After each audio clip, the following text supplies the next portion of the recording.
I should tell you how this began. I taught at Happy Hopog High for 35 years.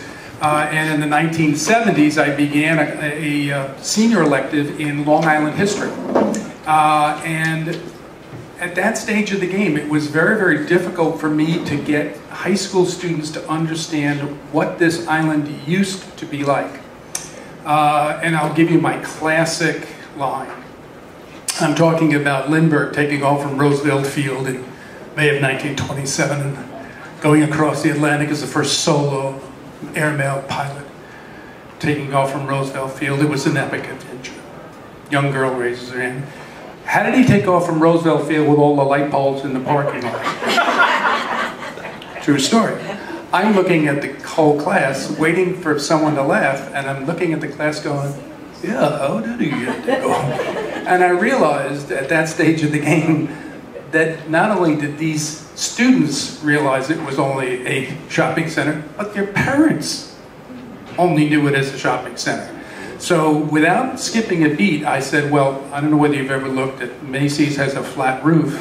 He took off from the roof. And sometimes I can do a straight face very well. And a young man in the front is writing something down. And I went, what are you doing? And he goes, this could be on a test. So to take it just a little more bizarre in that situation, I realized that I needed some photographic or visual representation of Long Island. And I found it very difficult to get photographs. Most photographs in historical societies have a copyright, and a lot of times that's very expensive. So as I was sort of kicking around trying to get photographs, I realized that my salary was not going to support this effort, especially since it was an elective for seniors. And so I actually turned to postcards as a way in which I could pick them up fairly easily and then use them, make a slide. I actually used to do this with a slide projector, but I tended to look more like a dinosaur as I come in with a slide projector. So this is one of my first PowerPoint projections that I'm going to try and do. But I found postcards really helped me give students an understanding of what things were. And I'll get into this very, very quickly here. This was what got me somewhat involved in the difference between photographs and postcards. I'm showing this to my daughter, who at this stage of the game was at Michigan State working on her doctorate, and she says, who's in that picture? And you all have a picture drawer. You all do, regardless of what you say. And a lot of the pictures that are there are not marked. And you will look at them and go, when did I take this picture? And who's in it? I think I remember that person. It's amazing. We have a junk drawer of pictures. So I'm showing this to my daughter, and she goes, who's that woman and who's the kid? Now, at this particular stage of the game, she knew her grandmother, but not that one. She now had gray hair, and she obviously didn't realize that that was me. So ultimately on down the line, from the home front, I realized, holy crap. My family doesn't even know the pictures that I have. And of course, this was a slide that wasn't labeled. I was part of the problem. So when we start to examine the postcard routine, we can look at pictures. I like this one. I took it. What is it? Lighthouse. That was good. You took where? Go, heard it on this side? Orient Point Light. Yeah, you can recognize it as a lighthouse, but believe it or not, there's a lot of people that would not be able to identify that the fact that it's on Long Island and it's on the North Fork going out towards Orient.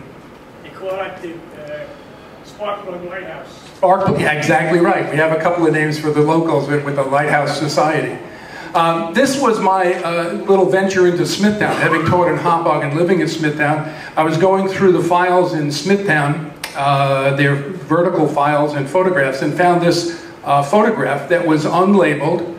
And the people at Smithtown Historical Society did not know who was in the photograph, when it was taken, or anything about it. They just know they had gotten it from a Smithsonian who said it was in Smithtown. Well, what ended up happening for me is I found a postcard with the same guy in it at the same little fishing spot, the Boss Long Island fisherman at the Wyandanch Club in Smithtown. So all of a sudden the director, Louise Hull, goes, oh, that's where it is. So now we've identified the photograph. But what I'm saying to you here is you get more information from this postcard than you got from the photograph. And you've noticed on that it says published by Long Island News Corporation, Flushing, and it was done in Leipzig, Berlin. Now that's going to give you a little bit of a clue, because that means that this postcard is before World War I. And on that little list I gave you there, you'll see the postcards were first introduced in Austria in 1869. There'll be a test on this at the next meeting, so the person who's taking notes. Right by me. Right, yeah, just right there. That it was introduced in Austria in 1869, and then all of a sudden the United States got involved in about 1893 at the Columbia Exposition, where they had a postcard that you could send to someone. Just put the address on and they could go, and that was all you were going to get out of that. And then in 1898 we're going to make a change, and you're going to be able to say a mailing, but it had to be really from a merchandiser, somebody selling something, and I'll show you that in a second. But this gives you an indication that this is before World War I, because it's being done in Berlin, some of the best ones. And you're dealing with a postcard that, again, gives you a lot of information. Here's the 1898 card, souvenir mailing card. And if you see one of these in your catalog of postcards, and believe it or not, there's a lot of people who have postcards. My mother collected postcards. If somebody sent her a postcard, she wrapped it in a ribbon and put it in the trunk. So you will find postcards at home that people kept, mainly because they liked the photograph or they remember the person who sent it to them. So be conscious of that as you sort of go through. You can be able to date these, and again, by act of Congress, 1898. Here's the postal card, 1 cent. This side for address only. It's sent to Theodore Smith, Smithtown Branch, Long Island. This is what you could send. You couldn't say, Dear Martha, I arrived in Lake Ronkonkoma, how are you? This is the manufacturing card. So on the back side of that address, you could in fact hear Long Island Railroad, Central Islip. I did this for this group. Theodore Smith has a whole load of manure waiting for him.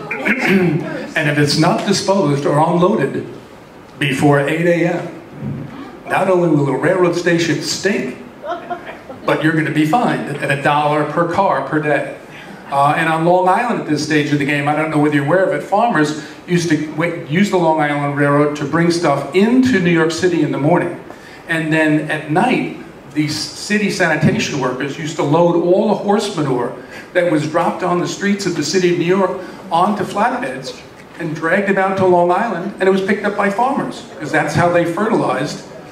They didn't have Roundup, okay, or Miracle Grow. They used the manure from New York City. So this is the type of postcard that the manufacturers were going to be able to use at that stage of the game. Or you might get one of these. This is from Sag Harbor. This is St. Andrew's Rectory, not St. Joseph's, but in the same vein.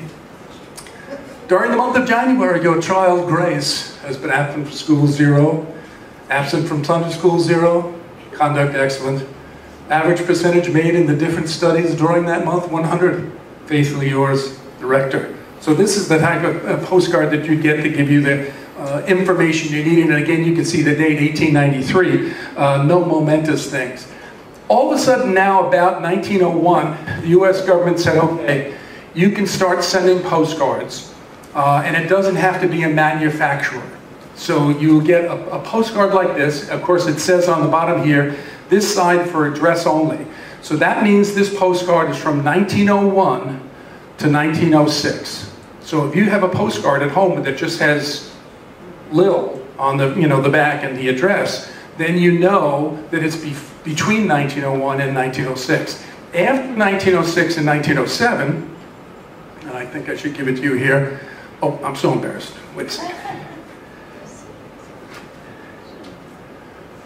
You see that this is just the address. But what helps me out here is that it's to Hauppauge, and I've got the date. So that's a real plus. Again, being sent for a penny. Remember, regular mailings were 3 cents. You could really get out of the way by sending something for a penny. Oh, but I'm so embarrassed. See why slides are a lot better? Okay, 1907, the US government says, all right, here's what we're going to do. We're going to let you divide the back of the postcard. So between 1907 now and moving up through really the 1920s and 30s, you're going to be able to divide the back, and you're going to be able to send a little memento there. Love from Lil and Aggie, okay, to obviously somebody in New York City. And it's obviously Lake Ronkonkoma, 1907. So divided back cards, if you find them in the trunk, are going to be from 1907 and on. So again, you can date them. Even if it doesn't have a postmark and wasn't sent, if the back of the card is divided, and this person obviously bought a postcard that they liked and then used it on, just didn't have the lens to really do it. And here it is, Lifesavers at Southampton, Long Island, but they could be really anything. And you wonder what in heaven's name they're doing at this stage of the game because it's so unclear. This is again about 1920. We're still using that goofy style. And you're going to see a change very, very quickly between 1 and 2. See that white linen, how it just becomes sort of masked. It's the same photograph, except that matter, it's hand-colored. About 1930, we start producing the chrome cards. This is obviously Jones Beach. This has a very glossy front to it. And a lot of times, if you have an old postcard, the gloss will actually peel off of it. You can actually get the front of that off, and it's kind of goofy. About 1960, we don't really care about postcards at all. Postcard phase is about over. Here you see windmills. Nothing's labeled, half a windmill on the bottom. Somebody's throwing this together just to produce a postcard for the one person in Islip who wants to send one in 1960, but we sort of left that field alone. And these are the 1970 cards. Stony Brook Sunset. This could be Weehawken, New Jersey. There's really, this is a sort of a nebbish card. It really doesn't tell you anything. But what I will say to you, though, is when you, my difficult task, did I move my hand there? My difficult task sometimes was being able to find the postcards, because believe it or not, when somebody in central Islip wanted to tell you that you got here by train, where did they send it? Massachusetts. I find most of the Long Island postcards someplace else. Sometimes they sent them on the island, or sometimes to the city, but you'd be surprised how often these postcards indeed are remotely. This is an interesting one. Anybody recognize this river? The Mussaquag River. No, neither do I. M-U-S-S-E-Q-U-O, and this guy who took this picture very quickly, in the next week changed it to Nessaquag. Isn't that neat? But you can screw up history instantaneously. The Mussaquag River. My gosh, where was that? Had they filled it in? Is it a landfill? You know, but ultimately on down the line, you have to be just a little bit careful on exactly how it is. This is the classic one that I started with about at Happy Hopog High. It says, "Greetings from Hopog." No. Anybody want to tell me what the mountain is behind? That's exactly what the kid said with a straight face. It's the dump. No, it's not. It's a phony postcard. And what's funny is that in some of the research that I did, I interviewed a woman from Lindenhurst who had come here from Germany. She used to work on postcards. That's what she hand-colored postcards. For every 100 postcards that she hand-colored, she got 75 cents. So she's 75 cents for hand-coloring postcards. So this is a hand-colored postcard that she could do it. And I said, you know, I have these postcards that are just like out of whack. She goes, but after doing a lot of the postcards, you do the same postcard over and over and over. So every once in a while you put in a mountain or put in some clouds with a straight. That's exactly how she works. She just said she got bored with doing 100 postcards for 75 cents, so a mountain appears in the back, or clouds, whatever she thought artistically would work here. But to the kids, instantaneously, it becomes a reality. It's the hot bug dump. Excuse me, we saw a brand new series show the other day, and it was supposed to be on Long Island. And they're going, I'm like, there's no mountains on Long Island. Oh, yeah. You'll find that, much like Mussaquag River, you'll find this on down the line. It's a good one. Now, this one, I'm just going to show you two postcards in sort of rapid order, and you're going to tell me what it tells us. Now, this postcard has a white border on it. It's a I believe it's 1907, but it's a white border card. Take a look at Montauk Point. Okay, now I'm not going to say anything else, but just going to show you. 1930. Now you watching? I'm going to go back one. That's Turtle Hill. Remember, Montauk Point is the third oldest lighthouse in the United States, first in New York State. But you see Turtle Hill, and all I had to do was show two postcards to the students, and they immediately said, wow, that erosion. Didn't have to do anything with that. Instantaneously, they knew that there was a great mound that was lost. In the next case, this is 1945, and the difference between this one and the last postcard is this little concrete tower that you see standing here, and there's also a bunker at the top of the hill here. This was going to be watching out for German submarines that were coming by Long Island, and you know the Germans landed at Amagansett in 1942. So that gives you an idea, even though you don't have any data on this postcard, you know it's after World War II by the construction that's taken place. And I think the next one is going to be more recent. There you can see that cliff. Remember that large amount of earth that was in front, what was called Turtle Hill. There's that bunker that I told you about at the top. Now it's just, no one's going to be sitting in there looking for anything out over the ocean. But in the next one, which is not a postcard, by the way, but I took this from the year in 1973. See what happened to the bunker? It rolled down. And this is the attempt to hang on to Montauk Point. They now move rocks. Well, these are not natural, obviously. Whenever you see a truck driving out on the expressway with two rocks on it, they're probably heading out east in an attempt to slow down the erosion, but that's not going to be very, it's not a sound method. It will still bounce over here, and of course it erodes from the bottom, and then it will go up top. But I just figured I'd show that to you to show you that the erosion, which we saw from those first two postcards, very evidently there, continues here. This one I do for my mother. This is a postcard from Cold Spring Harbor. And my mother always said if I went too far from home, the gypsies would get me.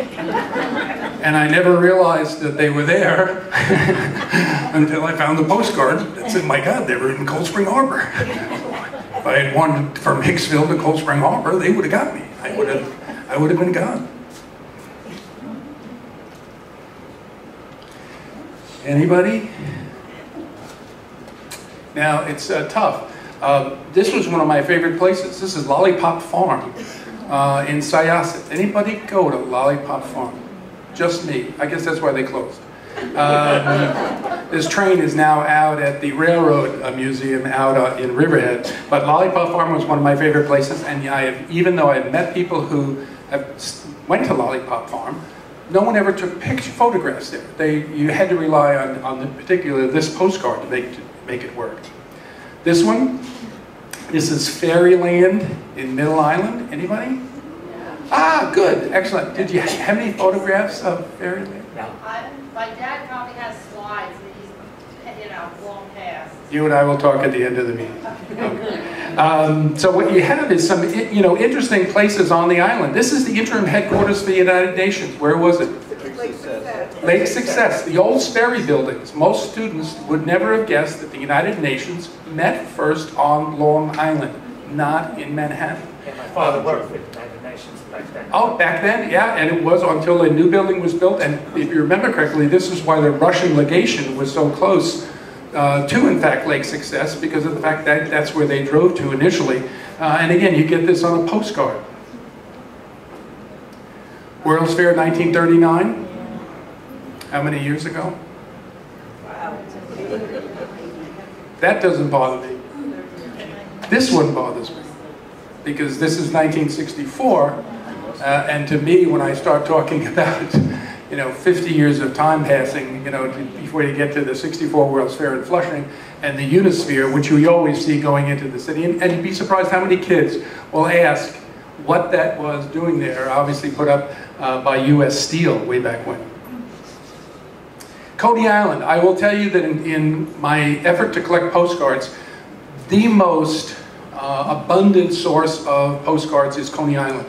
Everybody went to Coney Island, and postcards just seem to be abundant there. Here you see an old paddle wheeler coming in, unloading, and by the way, there were more paddle wheelers operating in the Long Island Sound than ever on the Mississippi River, moving between New York City and Boston and other sections along the eastern seaboard. But here's all the people getting off at Coney Island. And again, there's just so many postcards you can have. Here's Dreamland. Here's obviously Coney Island, and this young lady is sliding down the sloop. And this is before liability insurance. So you were really taking your life. And anybody ever go on the steeplechase part on the top of the buildings? You raced around. I guess it was just me. Here we are bathing at Coney Island. The rope goes out. And this one I just love. This is why people drown. Because if you got that outfit wet, you were going right to the bottom of wherever you were at Coney Island. Even if you were hanging onto the rope, you were not going to make it at the stage of the game. This was an odd one. This was a bathing beach at Southampton, Long Island. And I said, well, that's nice. It sort of fits the time period, the 19-teens to the 1920s, until I flipped the card over. And it reads, do you remember this beach, or have you forgotten those days when the suffragettes weren't about? They were different. Ooh. Now we know the time. It's not even sent, but you know the time period. It's between 1900 and 1920. It's the suffragette movement. And this guy's complaining, and it says, to Mabel Seal, in care of the other girl. I want you to think about that scenario. I want you to think about who said it and why, and what the relationship there was. I spent like a half an hour just laughing at that one, hoping it got to the end. And then he decided, much like my mother would say, if you're really mad, write it down and don't send it until tomorrow, she would tell me. So this guy obviously never sent it, but thought that that was an interesting little routine for postcards. This is always traditional, the duck farms on the east end of Long Island. There was a time when the Long Island duck industry, 4 or 5 of the ducks consumed in the United States came from Long Island. They now still say Long Island duckling. The duck's coming from Wisconsin, but it's still Long Island duckling and orange sauce. It just seems to be. But this is when a lot of the duck farms, before the 208 water quality study came in, and obviously, so we were polluting both the Great South Bay and Peconic Bay with the number of duck farms that we had kicking around here. This is obviously Long Island duck plucking time. And you might see who's doing the plucking. It's not a guy's position, but all the feathers that were in your pillow were plucked from the Long Island ducks.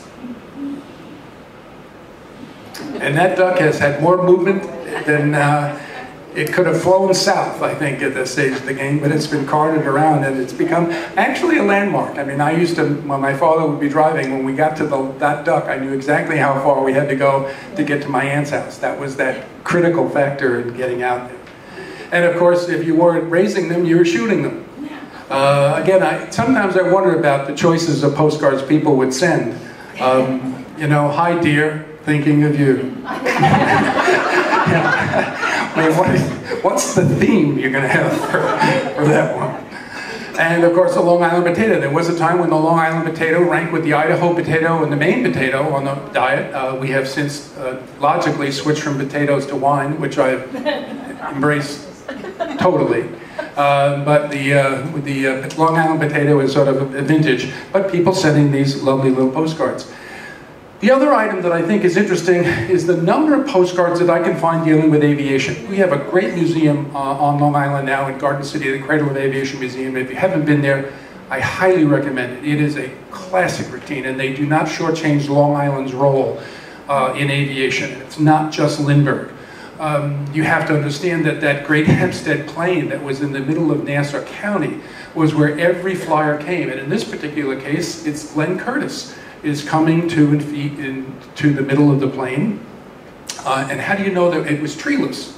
In fact, there was only one little pocket of trees in the middle of the plane. There's only one little pocket of trees. And they cut it down. Only one little pocket of trees. Good, island trees, excellent. That was very, very good. And if you were on the edge of the plane, you lived on plane edge. Or if you could look over the plane, you lived in plain view. It's amazing how many people don't think of that. They don't think of that element of being that treeless plane that existed at that stage of the game, and how much aviation history is sort of locked in there. So this is Glenn Curtis, and Curtis, by the way, built planes here on Long Island. He was not a native Long Islander. This is a scary picture. This is an airship of Suffolk County Fair in Riverhead. Look at all the people walking underneath an aircraft made of spit and tissue paper at this stage of the game, with a guy hanging on to the wing. So it was relatively unique. Here we are, aeroplanes in flight near Hempstead, Long Island. Harrows and hangars at Aviation Field in Mineola. Obviously you can date the postcard here by the fact that these are all biplanes. So we're dealing with early aviation. And of course, remarkably enough, you have to remember that the Curtiss Jenny was built on Long Island. All of the World War I planes that the United States used were made here. In fact, I read a diary from a woman in Merrick. This is years and years ago. And I'm reading along and she goes, oh, there's so many planes flying over today that it's just hard to believe, but after a while, hardly anybody looks up. And this is 1917. I can't imagine the number of planes that were indeed in the process of being built and tested at that stage of the game, flying over that Hempstead plain area, in this case, Merrick. This is an interesting one. I had a difficult time with this, but the guy is not. I imagine that the character is D-Y-O-T, must have been an early aviator, but it's the back of the card that again is important in the history end. It's from Helen Heinrich, Southampton, New York. Hildreth. The department store. Yes, and you see why I got that wrong, and the person in the front got it right. She's still there. That's the oldest department store in the United States. And I did not know that at that time. I just thought it was a postcard I was picking up because it was an aviation piece. And I could see on the back it said Aeroplane Station Number 1, September 30th, 1911, at Garden City Estates. Can you see that? Garden City Estates, New York. And it's greetings. So you know it's going to be after 1907. It's a split back. This, ladies and gentlemen, is the first airmail delivery in history. This was the day that Earl Ovington, and if you've gone to Nassau County Coliseum, there's Ovington Boulevard. Well, Earl Ovington was the first airmail pilot, and he carried about 30 postcards and letters on the first flight ever to Garden City Estates. So, of course, somebody as important as Hildreth gets greetings, obviously, at this stage of the game from Jay, wherever that was. But I thought that was interesting. Again, you've got a date, you've got a name. Even though I didn't get much from the front of it, I got a lot from the back of it. And I'll sort of scoot through. This is Frogs Flying Service. I just love the name of the organization. If you're going to be sort of jumping from place to place, Frogs Flying Service, I thought it was good. Ready for morning flight, U.S. Aeroplane Station in Bayshore, Long Island. wouldn't have realized that that many aircraft with pontoons were being and taking off from Bayshore. There's the classic one done by Underwood, and I read in his notes, this is the photographer Underwood, that there were a number of other flyers getting ready to take off on that day, okay? Lindbergh was the one who took off in bad weather. He said, I think it's going to clear up off Long Island. We just have this front. So he's taking a picture of this Lindbergh guy, young airmail pilot. See, no one's even interested in Lindbergh at all. They're all waiting for the next photograph. And there were 5 guys who were waiting to take off. Lindbergh jumps the gun, takes off at that stage of the game. But I thought that the comments by Underwood and taking the pictures at Roosevelt Field, even with all the light poles in the parking lot, was still a good one.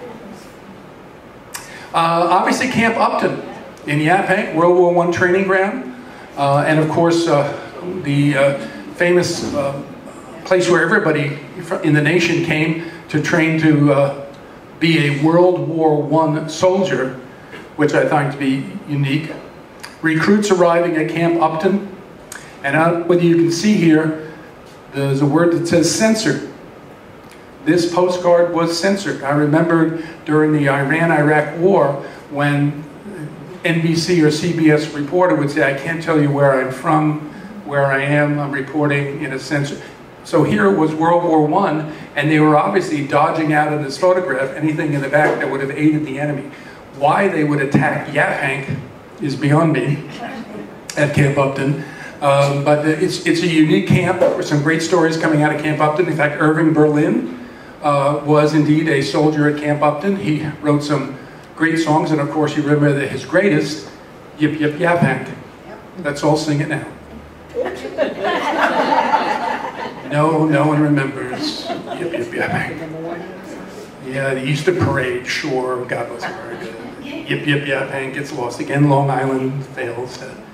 This is interesting, on the back of that postcard, again, Upton Branch, up top, it says, Dear Henry and Ann, there were a few policemen that came here, you must have been in my class, H-E-A-R, in the first draft, and there were 2,000 came. We expect another 15,000 here Wednesday.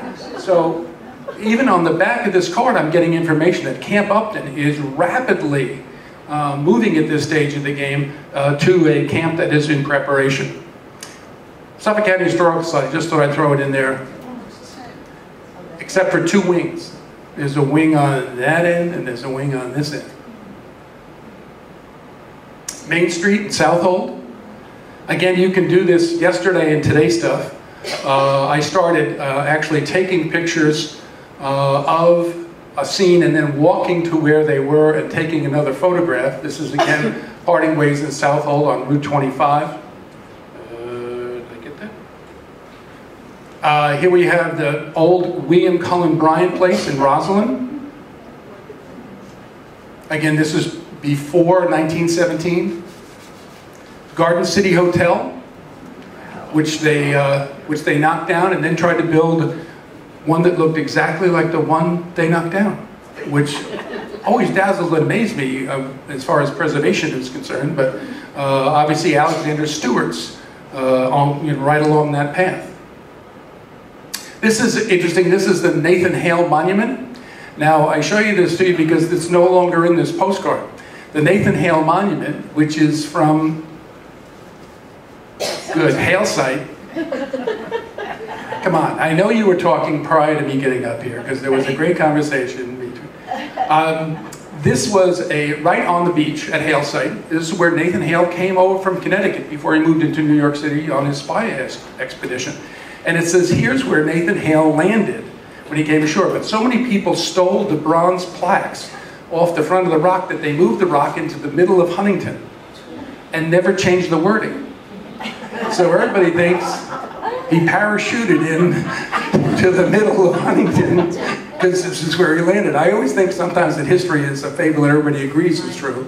And in this particular situation, the Nathan Hale Monument is one of those. Here's the old Dominy Mill in East Hampton. Some great classic shots. Here's the view of the old Hook Mill from East Hampton. I'm going to do what I mentioned before to show you a sort of yesterday and today look. This is obviously rush hour. Good, you're awake, that's good. There's what it looks like today. You see a little bit of a change? The old Whalers Church. What's the difference? There's no steeple. Steeple was blown off in the hurricane of 1938, and they never restored it. Southold, you can see the Civil War monument, which are numerous in a number of Long Island towns. Still sits there. This is in Freeport, and this is one of the ones that sort of led me to stop doing this. This is Long Beach Road and Merrick Road and Long Beach Road. I went to that exact same spot and took the picture. And that depressed me immensely, and I stopped doing yesterday and today photographs because it just, I hate to cry in the middle of a street. It just does to me. Here's Amityville. Anybody going to recognize a change? Still there, but the top is missing on the... Watch carefully, I'll go back one. See?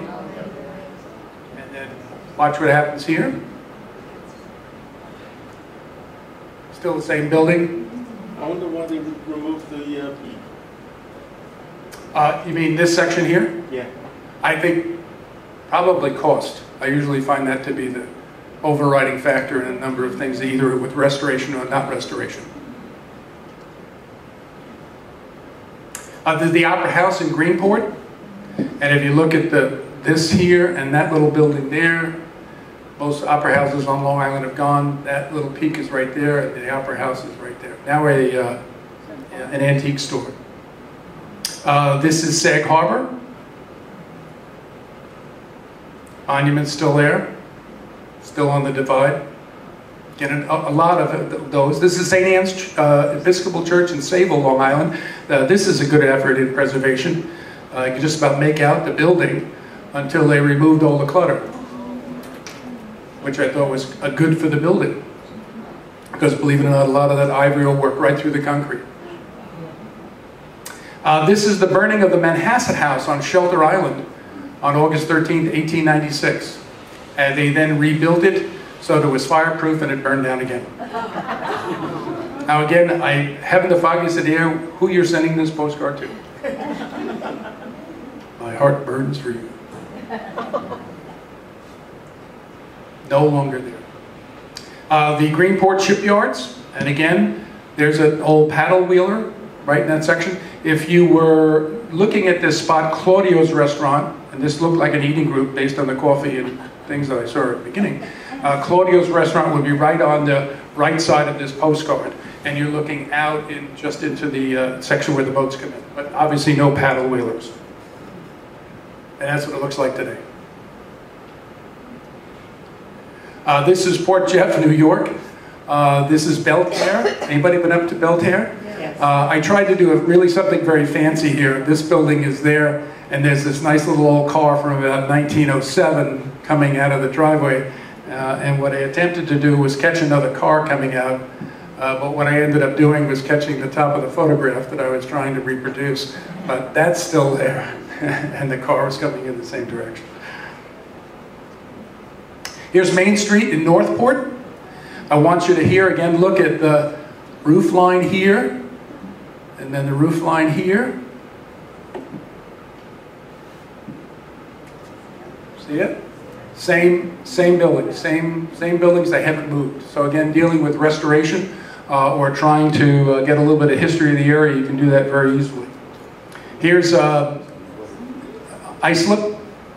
Again, I ask you to look at the window here, a single window, gangplank, 2 windows, 1 window here, sort of a flat roof here section. There's the roof, the 2 gangplank windows, flat section.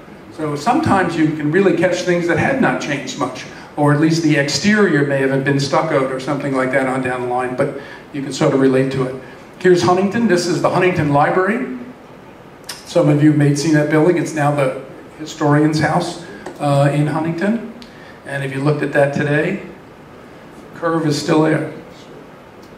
The building is now obviously no longer a library, but for the historian. This is, so embarrassed, too quickly. This is St. Mark's Church on a postcard. And I thought it was interesting because when I went to take the sort of yesterday and today picture, I didn't realize that the church had burned badly. And so I just took a picture of the burned down church, and the postcard was sort of left as it was. Yep. They repaired it. Is it burned down? No, it is no.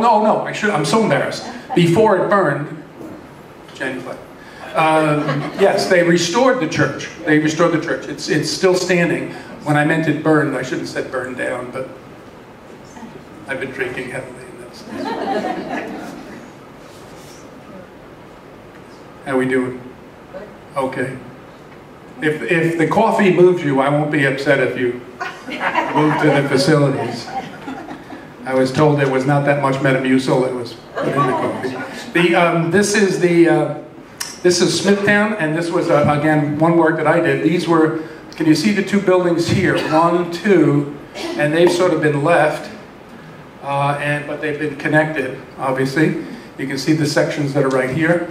So ultimately on down the line, there's a whole, these are the buildings right here, down on Main Street in Smithtown. This is, since we're talking about schools, this was the first schoolhouse in Smithtown.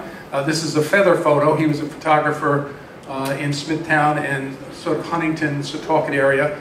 This became Walt Whitman's schoolhouse in Smithtown. This is where Walt Whitman taught, and he was the founding member of the Smithtown Debating Club there. And some of his notes are still in the Smithtown Historical Society, and that's what it looks like today. It's now a real estate agency. This is just a sad commentary. This is the home of Mrs. Miller. Miller's Pond is not too far from here in Smithtown on just off the main road going north 107. And this was knocked down to put up the bank and Howard Johnson's. Now I'm showing this to the students, and I'm saying they knocked that beautiful Georgian, just absolutely great building down to build the church, build a church, still wrapping up the church, to put the bank and Howard Johnson's. And of course, now, the bank is still there, but it's now a Pizza Hut. And one of the students says it to me, "Do you remember Howard Johnson's, Mr. Gish?" Boy, 28 flavors, just, I'm saying you're nostalgically looking back on Howard Johnson. So as it was funny, when I started in 1969 and the kids were like 16 and 17 and I was like 21 or some, our ages were close. I realized that after like 20 some odd years, they were still 16 and 17 and I was the only one getting older. And so what I thought they should know instantaneously, they were now nostalgically looking back on Howard Johnson's. And Pizza Hut then vanished and it became the American Roadside Diner, and the bank is still there. So you can actually do a whole series of postcards to watch that work. This is only neat only because of the